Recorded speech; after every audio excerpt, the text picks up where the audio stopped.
안녕하세요, 여러분. 오늘 우리가 함께 살펴볼 이야기는 천년이라는 긴 세월 동안 지중해 동쪽에서 명맥을 유지했던 비잔틴 제국에 관한 것입니다. 하지만 오늘은 황제들의 화려한 승리나 장군들의 영웅담이 아닌 그 제국을 실제로 떠받치며 살아간 평범한 사람들의 이야기를 들려드리려 합니다. 서로마 제국이 476년 게르만족의 침입으로 무너진 후에도 동쪽 콘스탄티노플에서는 여전히 로마 황제라고 자칭하는 이들이 통치하고 있었습니다.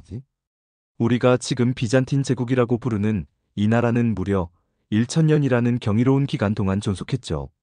330년 콘스탄티노플이 새로운 로마의 수도로 선포된 때부터 1453년 오스만 투르크에게 최종 멸망할 때까지 말입니다.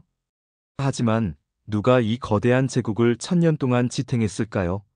콘스탄티노틀의 화려한 황궁과 세계 8대 불가사의 중 하나로 불리는 성소피아 성당, 도시 곳곳에 세워진 300개가 넘는 교회들. 이 모든 웅장한 건축물들을 누가 만들고 유지했을까요? 바로 제국 전체 인구의 압도적 다수를 차지했던 농민들이었습니다. 콘스탄티노플이 수도가 된 이래로 이 제국은 비옥한 소아시아 평원, 시리아의 곡창지대, 발칸반도의 광활한 농지, 그리고 가장 중요한 보물창고인 이집트 나일강 유역까지 아우르고 있었습니다. 나일강 델타 지역은 예전에 로마 제국에 곡물을 공급했던 것처럼 이제는 콘스탄티노플 시민들의 식탁을 채워주는 역할을 맡고 있었죠. 하지만 이 풍요로운 땅에서 실제로 곡식을 기르고 수확하며 멀리 콘스탄티노플까지 운반한 사람들은 과연 누구였을까요? 바로 역사책에 이름조차 남기지 못한 수십만, 수백만의 농민들이었습니다. 이들 농민 대부분은 안타깝게도 자신만의 땅을 소유하지 못했습니다. 각 속주의 경제는 거대한 영지를 가진 대지주들이 완전히 장악하고 있었고, 이런 대농장들은 마치 작은 독립국가처럼 자급자족 경제 체제를 이루고 있었습니다. 특히 이집트의 몇몇 대농장들은 상상을 초월하는 규모였습니다.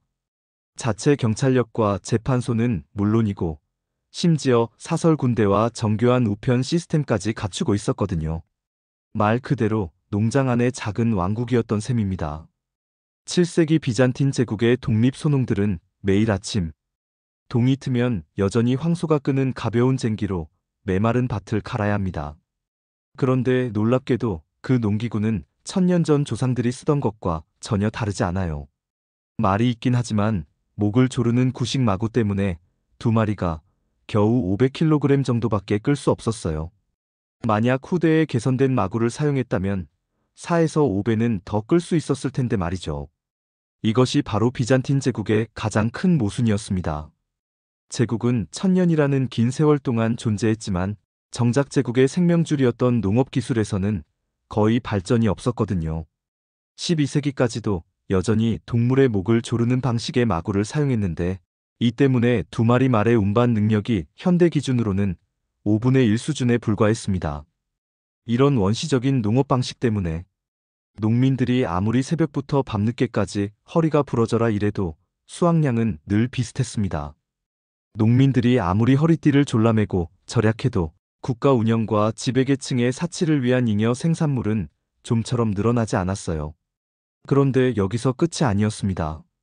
매년 봄이 되면 농민들에게는 진짜 악몽 같은 시간이 찾아왔거든요. 바로 세금 징수철이었습니다.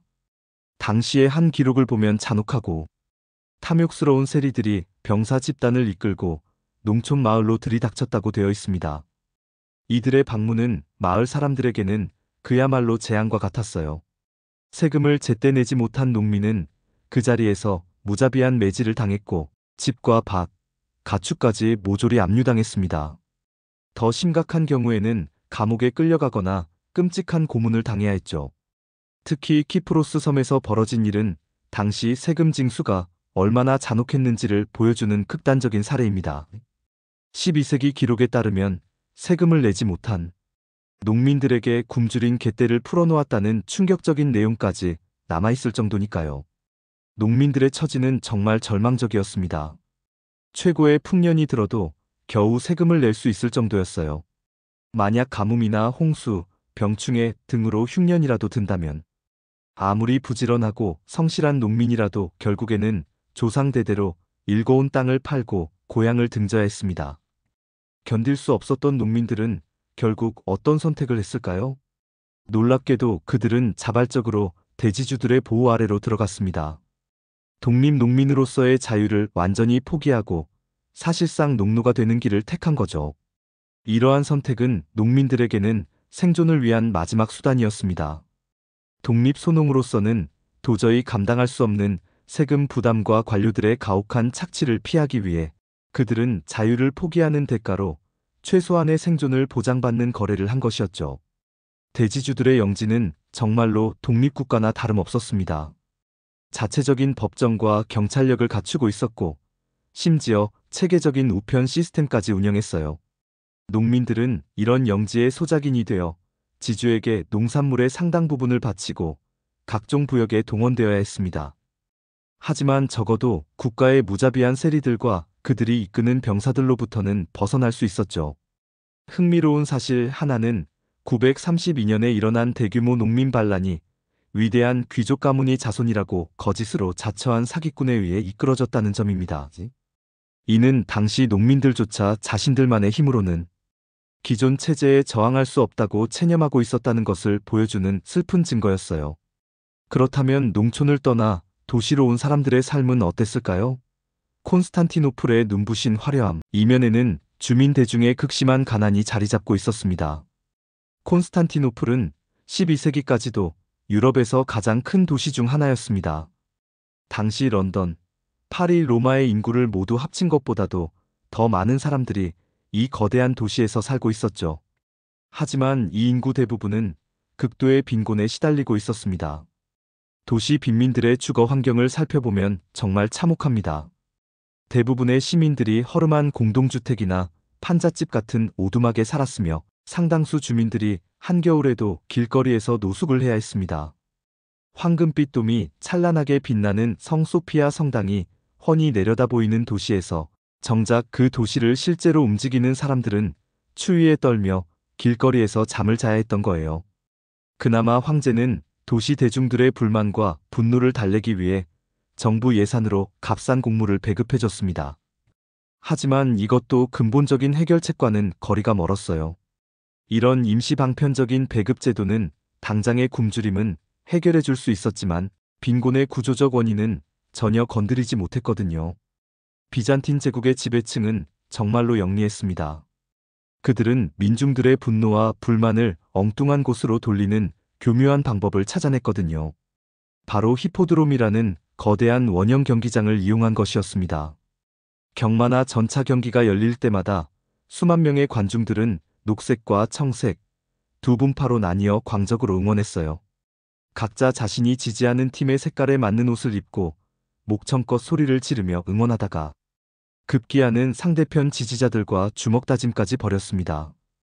때로는 수백 명이 죽고 다치는 대규모 유혈 사태로 번지기도 했죠. 하지만 이런 격렬한 대립과 충돌은 결국 민중들의 에너지를 소모시키기 위한 의도된 쇼에 불과했어요. 심지어 황제와 황후까지 각각 한 편을 공개적으로 후원했으니까요. 이렇게 해서 진짜 문제인 착취와 빈곤, 사회적 불평등에 대한 관심은 자연스럽게 다른 곳으로 흘러가 버렸습니다. 농민들과 도시 빈민들에게는 현실을 근본적으로 바꿀 만한 힘이 없었습니다. 그들에게 남은 유일한 위안은 종교적 믿음뿐이었어요. 하지만 당시 기독교는 과연 어떤 모습이었을까요? 농촌 지역의 사제들은 보통 적어도 절반 정도는 글을 제대로 읽지 못하는 문맹이었고 그들의 설교는 성인들의 기적담과 신성한 유물들의 신비한 힘에 대한 단순화된 이야기에 의존할 수밖에 없었습니다. 사실 비잔틴 제국의 기독교는 실질적인 내용면에서 이전의 이교 신앙과 크게 다르지 않았어요. 과거에 각 지역마다 수호신을 모셨던 것처럼 이제는 각 지역마다 수호성인을 모셨습니다. 고대 지중해 지역에서 널리 퍼져 있던 어머니 여신 숭배는 성모 마리아 숭배로 자연스럽게 대체되었고 다산과 풍요를 기원하는 계절 제의들은 기독교의 축제일과 부활절 의식으로 바뀌었을 뿐이었죠. 특히 농촌 지역의 종교 생활은 더욱 원시적이고 미신적이었습니다. 대부분의 농촌 사제들은 기본적인 읽기와 쓰기조차 제대로 하지 못했고 라틴어나 그리스어로 된 성경이나 신학서를 이해하기는 더욱 어려웠거든요. 그들의 설교는 주로 성인들의 기적담이나 성유물의 신비한 치유 능력에 대한 이야기로 채워졌습니다. 이런 종교적 미신과 맹신은 민중들에게는 현실의 고통을 견디게 해주는 소중한 위안이었지만, 동시에 현실 변화에 대한 의지를 약화시키는 마취제 역할도 했습니다.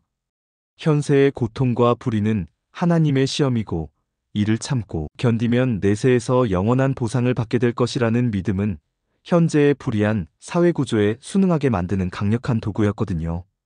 9세기에서 11세기까지 전쟁 포로들의 활발한 거래로 값싼 노예들이 시장에 대량으로 공급되었습니다. 이는 비잔틴 제국에서 여전히 노예제가 경제의 중요한 축을 이루고 있었다는 것을 의미해요. 이것이 일반 농민과 도시민들에게는 어떤 의미였을까요? 무엇보다 자유로운 임금 노동자 계급의 성장이 근본적으로 억제되었다는 뜻입니다. 노예들이 훨씬 더 값싼 노동력을 무제한 공급하는 상황에서 자유민들의 노동 가치도 계속해서 하락할 수밖에 없었거든요. 노예제가 서서히 사라지기 시작한 것은 12세기에 가서야였습니다. 그것도 연이은 군사적 패배와 시장의 고립, 전체적인 부의 감소 때문에 노예의 공급원이 고갈되고 나서야 비로소 가능했어요. 노예제가 사라진 것은 인도주의적 각성 때문이 아니라 순전히 경제적 필요에 의한 것이었던 셈입니다. 도시의 상인과 장인들의 상황은 어땠을까요? 그들은 국영 길드 체제로 강제 편성되었는데, 이 길드들은 겉으로는 동업자들의 권익을 보호하는 조합 같아 보였지만 실제로는 그들의 이윤을 강력하게 제한하는 통제기구였습니다. 표면적으로는 체계적으로 조직화된 것 같지만 실제로는 정부의 철저한 감시와 통제 아래 놓여 있었던 거죠.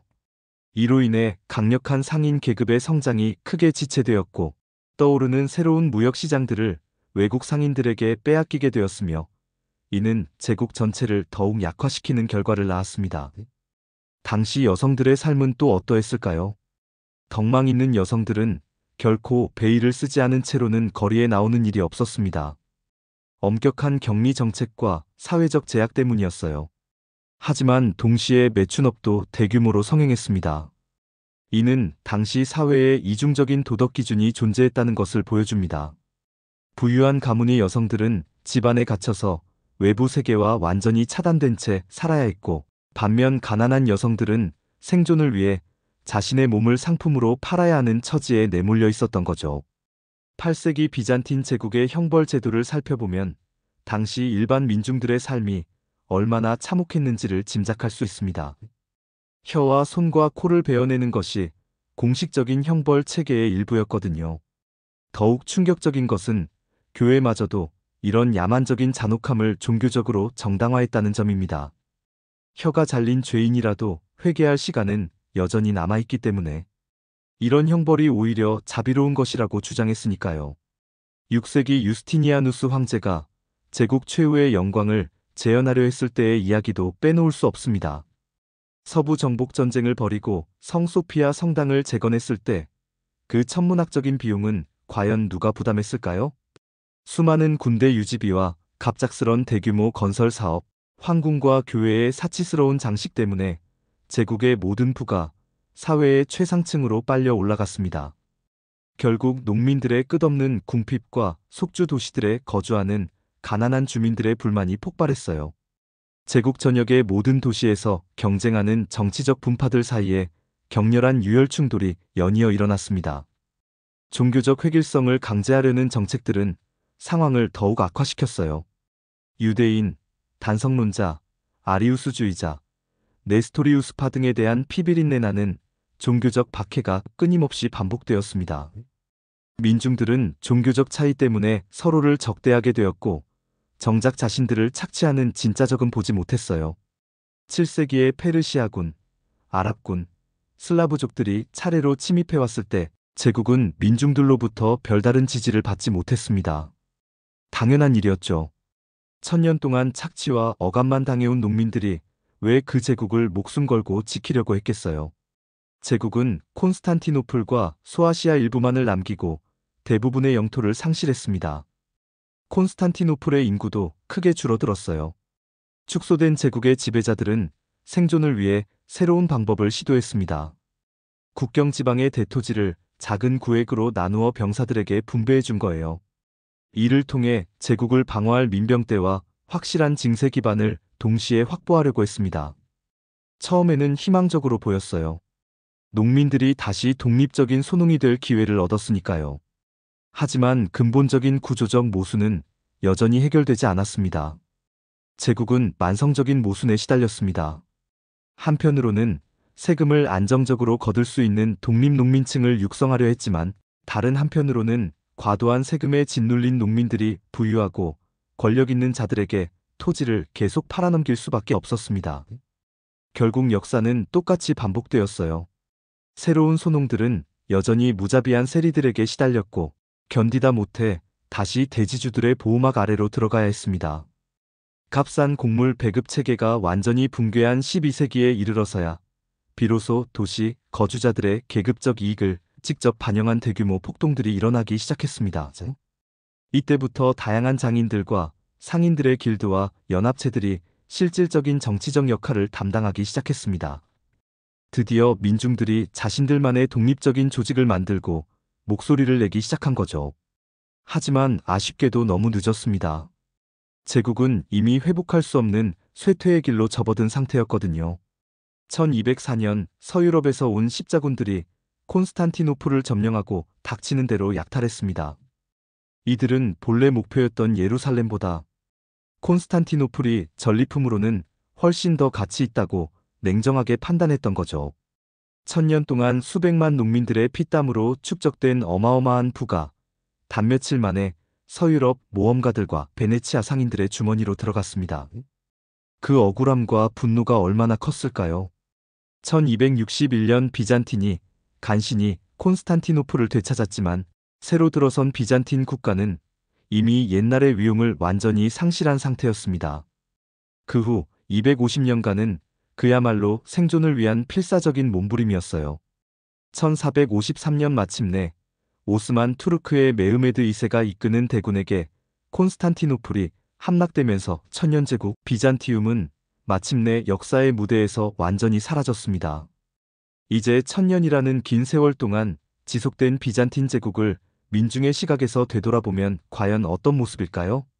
화려한 콘스탄티노플의 황궁, 세계를 압도하는 웅장함의 성소피아 성당, 정교하고 복잡한 관료제 시스템, 찬란한 예술과 문화. 역사책에서 찬양하는 이 모든 찬란한 문명들은 사실 농민과 도시, 빈민들의 끝없는 희생과 인내 위에 세워진 것들이었습니다. 제국의 지배층은 한편으로는 무자비한 세리들을 통해서, 다른 한편으로는 겨우 글자나 읽을 줄 아는 농촌 사제들을 통해서만 노동하는 대중들과 접촉했습니다. 그들에게 민중은 결코 함께 대화하고 소통할 동등한 인간이 아니라 오직 착취하고 통제해야 할 대상에 불과했어요. 천년제국이 정말로 살아있는 화석이었다면 그 거대하고 무거운 화석을 1000년이라는 긴 세월 동안 굽은 등으로 떠받치고 있던 것은 바로 끝없는 노동과 놀라운 인내력으로 버텨온 이름 없는 평범한 사람들이었습니다. 비잔틴 제국의 가장 큰 수수께끼 중 하나는 왜 1000년이라는 긴 기간 동안 농업과 수공업 기술에서 거의 발전이 없었느냐는 것입니다. 이는 단순히 우연이나 문화적 보수성 때문이 아니었어요. 핵심은 사회 구조 자체에 있었습니다. 농업 기술이 발달해서 생산성이 높아지면 그 이익은 모두 지주와 국가로 흘러가고, 정작 농민들의 삶은 나아지지 않았거든요. 오히려 더 많은 잉여가 생기면 더 많은 세금을 내야 했고, 더 화려한 궁전과 교회 건설에 동원되어야 했습니다. 농민들에게는 기술 발전에 대한 동기 자체가 없었던 거예요. 아무리 열심히 일하고 새로운 방법을 시도해도 그 결과는 자신들이 아닌 다른 사람들의 배를 불리는 데만 쓰였으니까요. 이것이 바로 비잔틴 사회 전체가 1000년 동안 정체될 수밖에 없었던 근본적인 이유였습니다. 그렇다고 해서 민중들이 1000년 동안 아무런 저항 없이 순순히 당하고만 있었던 것은 아닙니다. 공식 역사서에는 거의 기록되지 않았지만 크고 작은 저항의 흔적들이 곳곳에 남아있어요. 앞서 언급한 932년의 농민 반란 외에도 각 속주에서는 세금 거부 운동이나 소규모 무장봉기들이 끊임없이 일어났습니다. 농민들이 집단으로 도망가는 발을 찝기 현상도 사실상 소극적 저항의 한 형태였어요. 도시에서도 히포드롬의 분파 싸움이 때로는 진짜 사회적 불만의 표출 통로가 되기도 했습니다.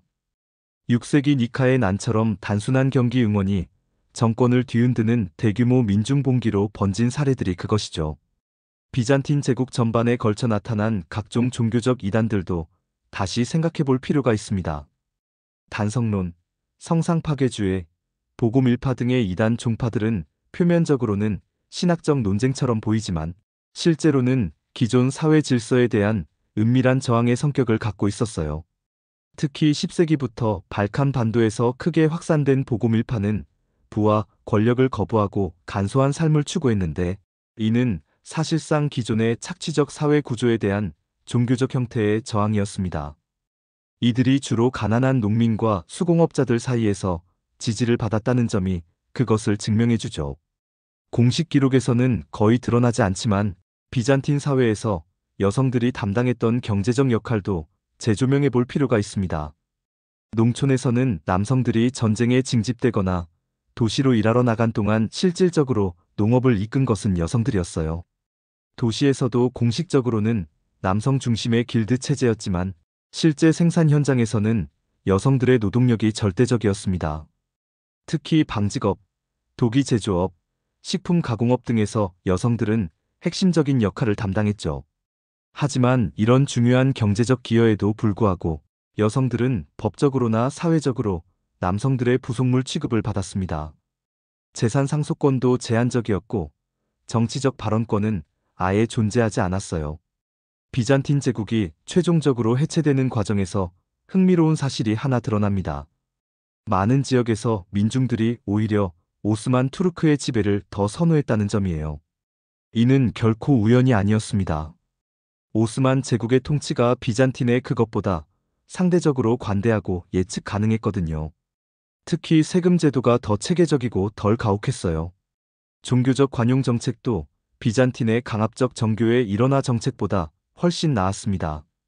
발칸 반도의 많은 농민들이 오스만 지배 하에서 오히려 더 나은 삶을 살 수 있었다는 것은 비잔틴 제국의 통치가 민중들에게 얼마나 가혹했는지를 역설적으로 보여주는 증거라고 할 수 있어요.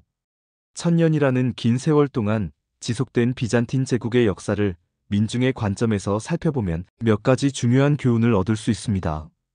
첫째, 아무리 화려하고 웅장한 문명이라도 그것이 소수의 특권층만을 위한 것이라면 결국 지속될 수 없다는 점입니다. 비잔틴 제국의 몰락은 외적의 침입이나 자연재해 때문이 아니라 내부의 구조적 모순이 누적된 결과였어요. 둘째, 민중들의 창조적 에너지와 혁신 의지를 억압하는 사회는 결국 정체와 쇠퇴의 길을 걸을 수밖에 없다는 점입니다. 비잔틴의 기술 정체는 바로 이를 보여주는 대표적인 사례였죠. 셋째, 진정한 종교나 이데올로기는 민중들의 삶을 개선하는 방향으로 작용해야 하는데, 그것이 오히려 현실 도피나 체제 수능의 도구로 전락하면 사회 전체의 활력을 잃게 된다는 점입니다. 그럼 또 다음 주제로 찾아뵙겠습니다. 시청해주셔서 감사합니다.